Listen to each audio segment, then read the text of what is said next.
Hey everyone, welcome to today's video. Welcome to the Video Game Fight School channel. So let's get into what we're going to talk about combat in Gotham Knights. Now, this topic has most likely been addressed by other content creators or even, by comments and discussions in the community.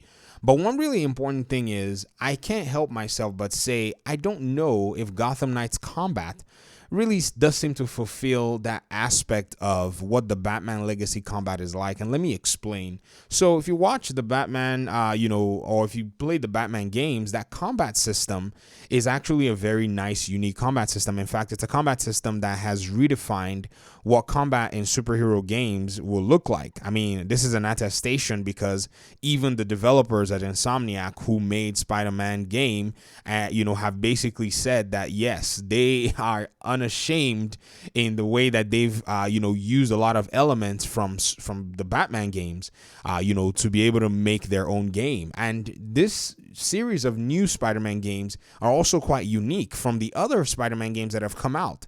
And so one of the things that really did influence the success of this game, I believe, is that they were able to draw a lot of your Batman fans into their ecosystem by highlighting the strong points of the Arkham combat system. Yes, Spider-Man is a different superhero. He has superpowers that are not available to Batman or even, in our case, in our discussion, the Gotham Knights. Nonetheless, there has to be a way to be able to reconcile that fast-flowing, beautiful combat with, characters that don't have superpowers. And in the case of the Arkham games, Arkham City, Arkham Asylum, Arkham Origins, and Arkham Knight, they were able to make a comic version of this where, it was kind of a little, I would say, flamboyant, outlandish, but at the same time still felt very good and felt very fun.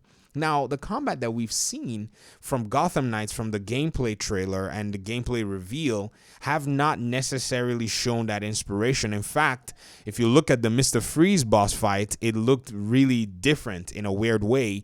The animations did not seem as refined as, say, you would have it from the Arkham games or as refined as, say, you see in Spider-Man Miles Morales. Now, trust me, this is a big concern. I don't know why I say this is a big concern, but I think there is a standard that the industry has reached over the course of the year since Arkham Knight that if Warner Brothers Games Montreal is to actually, enjoy that, fanfare, they most likely have to reach that standard. And from what I'm seeing right now, and yes, this is pre-alpha gameplay, don't get me wrong, from a game design, game development perspective, all these animations can be changed and improved. That is very much for sure, especially with the fact that they've not, announced any release date. It's definitely there for them to be able to make those changes to the animations, improving them and making the combat feel more satisfying. Currently, I don't think that what we have right now is going to match up, especially if you've gotten your hands on a game like Marvel Spider-Man from 2018, or even better yet, Marvel Spider-Man, Miles Morales. And so this is one of the big reasons that I wanted to discuss this topic, because I felt like, it's actually making me put my expectations on a lower scale just because of what I've seen. And I don't want that. I mean, I'm a Batgirl fan. I really like Red Hood, and seeing them, basically in the depiction so far, I mean, it's only been Batgirl nonetheless, has not necessarily made me kind of excited. So let's think about, say, reveal trailers. Now, Gotham Knights reveal trailer, was actually pretty decent. I'm not gonna lie. It was not, it was not crazy. It was not terrible. It wasn't mediocre. If anything, I think it was just, decent. But then compare that to, say, Marvel Spider-Man's reveal of 2018. I mean, the game that came out in 2018, but its reveal at E3. That reveal trailer that they had ready to go, no one can argue against how interesting and how inspiring that reveal actually was. And they did do very well to highlight the combat, and everybody got to see it and said, man, this combat looks very good, better than other Spider-Man games.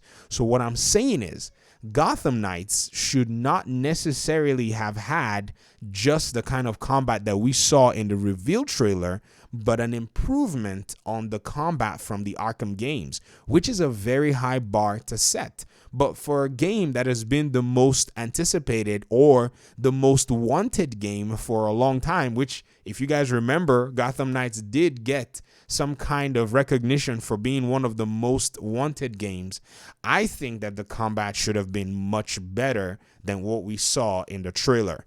Now, like I will tell you, there is still time and room to improve what the combat looks like. I think what they need to do is they need to get to the point where they get some of the animations all tweaked.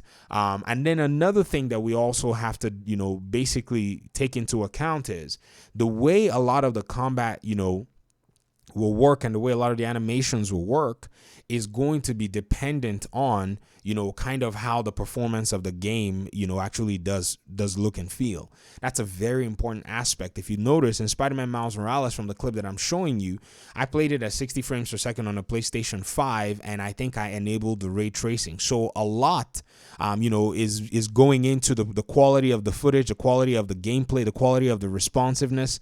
And so the animations are just so smooth because the performance is just better. And so this is where I think there will have to be some level of, of concession, saying that, okay, are we going to get that level of performance when we get to a point where they're optimizing the game for both the PlayStation 4 and the PlayStation 5? If you guys remember, there have been talks that there might be two different versions of the game.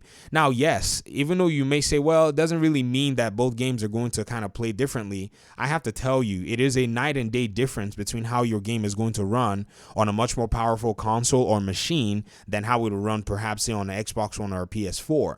So all of these things into consideration, I think that the development team really do need to go back and take a very hard look at what the combat really looks like in terms of the animations, in terms of the satisfaction, hit registration, sound that is actually used for each of the weapons as they interact, because these things do play a big role. I mean, if you think about the Arkham games, one of the biggest things about them was actually their sound registration. In, say, when you take down an enemy NPC or when you hit an enemy NPC, those sounds were actually very good. I'm not saying they need to reuse those sounds, don't get me wrong. I mean, Spider-Man and Spider-Man Miles Morales did get to use their own unique sounds, but at the same time, those sounds do have a satisfying aspect to them. So I'm looking forward to seeing what they're going to come up with. I mean, this was pre-alpha footage. I'm not going to judge this as the full representation, but I would say it is some sort of an accurate representation as of the time that the game was in its development. Perhaps by the time they're showing us something else, the development cycle would have proceeded further, things would have been smoothed out, and we'll probably be getting a much more streamlined and beautiful combat gameplay than we did at the DC Fandom event. But anyways, that's just pretty much my assessment on the combat so far. I have a feeling that we're going to be getting a decent game. I mean, yes, it's going to take a while to get some of these things done, to, make fans basically happy, understand that they're getting some of the best quality.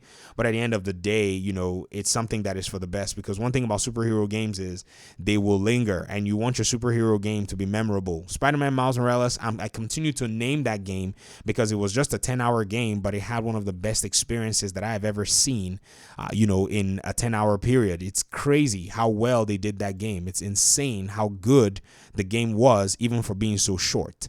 So I'll talk to you guys in another video. I want to hear your thoughts in the comment section. Are you concerned about the combat? Do you think it meets the mark? Do you think it's industry standard based on, say, 2020? Or do you think there needs to be more improvement that is actually done to the combat system of Gotham Knights? Let me know your thoughts in the comment section. Hopefully we'll see in another video. Peace out.